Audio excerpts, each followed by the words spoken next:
3, 2, 1. Chee-hoo. B2B, Gregg. Liam. Hey, so we just wanted to give you an update. So this is the second chicken tractor we've ever built. It's got the changes, everything. We just wanted to give you a quick run through because we're about to start building chicken tractor number 3.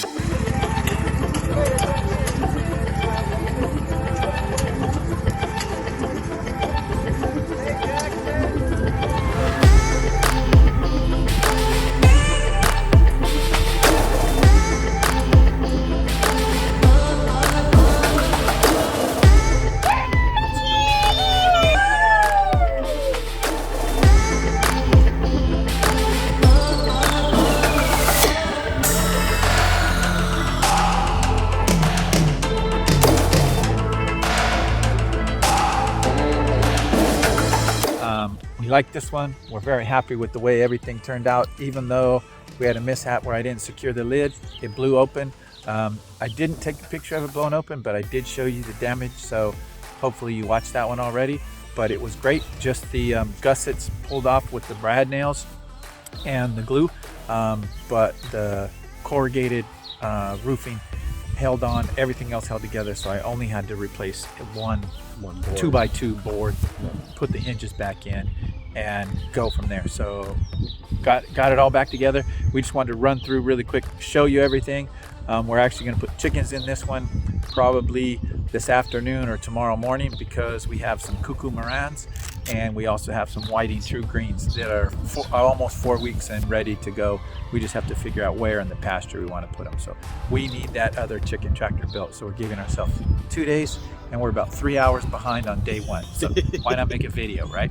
Okay, so we'll go ahead and go through.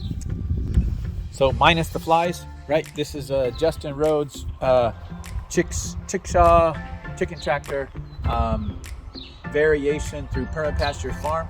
So a lot of the stuff was based upon the Justin Rhodes design, and then Perma Pasture kind of adapted it. We have really rough terrain, lots of hills and things, so we kind of followed that. We've made our own adaptations, as you should.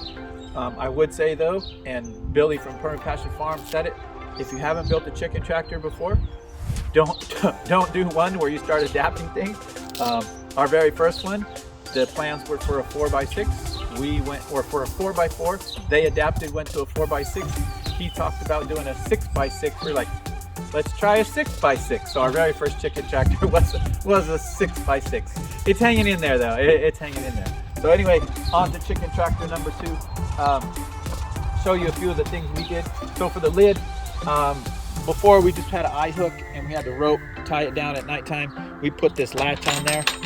So there's nothing getting in there at nighttime. You can hear. We do leave the rope though, so when we prop it up, with this design, we added these arms on it so that you can raise them up.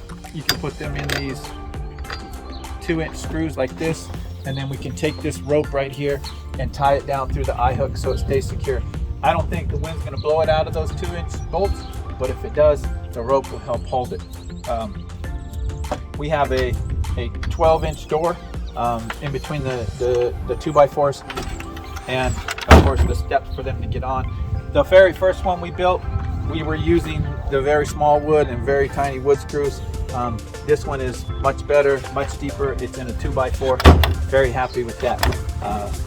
On the very first one, it called for a roosting bar out front here, and we actually put that one on, but what we found is that's not enough roosting bar, right?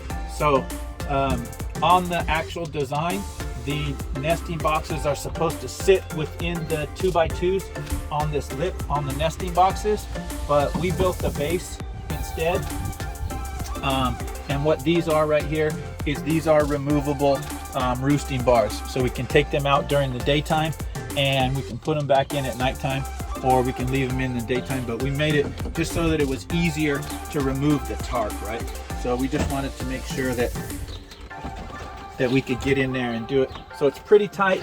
The fixtures that we found for it call for screws to get in there. We don't know yet, once the chickens get heavier, how it's going to hold up, but we'll take our chances with it and then adapt from there. So I'm gonna pull this out so you can see it. And you can just see that they're really just like little picture hanger things. And then the screw that we have in the end of the wood just fits into the notch and slides right in. We had to put it at an angle because this is a 2x2, and we all know that in number terms it's never a 2x2 or a 2x4, right? So we have that. Really happy with the change. We're on the original design, it called for a lot of L brackets and stuff that we did on the very first one. It helped hold together when we built that 6x6, but we decided to go through and put gussets everywhere, which is what Billy and William from Perma Pastures Farm recommended. One of the adaptations we're going to do on chicken tractor number 3 is there's not a lot of support right here, and for whatever reason we're smart enough to keep buying chickens that are flighty, and so they like to get up on top of the roof, even during the weather when we close it, so that it doesn't get completely wet in here. So we're going to put a support beam across this one right here just to make it tighter. So other than that, the other thing we did on the first one, because we didn't know the exact height of the chicken tractor, it was a 6 foot wide, 6 foot deep, and 3 foot tall chicken tractor. On this one, we were a little bit smarter. We went with 2 feet just because most of the people that help do the stuff in the family are 5'5" and shorter, or 5'4" and shorter, and so getting in that bigger chicken tractor was really difficult. So we're really happy with all of this. The other thing that we did here is, because we live on rough terrain, and we cut this purposely pretty tight so that it would go in there. The other thing we did, because we live on rough terrain, that Perma Pastures Farm recommended, is they built and cut these metal spikes. It's 1 inch angle iron, actually it's 1.5 inch angle iron that we used. So that's 5 inches of metal on the wood foot and 4 inches for the spike. And we've had it out here in about 30-mile-an-hour winds and no problem, right? So they're just a part of the bottom of the rickshaw arm, bolts through the rickshaw arm so that it doesn't pull out. And then the other thing we did on the back, super sweet 24-inch tires. If you're going to get them, get 24-inch tires if you have rough terrain like we do. Our 6x6 chicken tractor had 20-inch tires. So yeah, and because it was so deep, we put them a little farther back, which made it really difficult, but 24-inch tires are the way to go. So the other thing we have here is theirs was open in the back completely.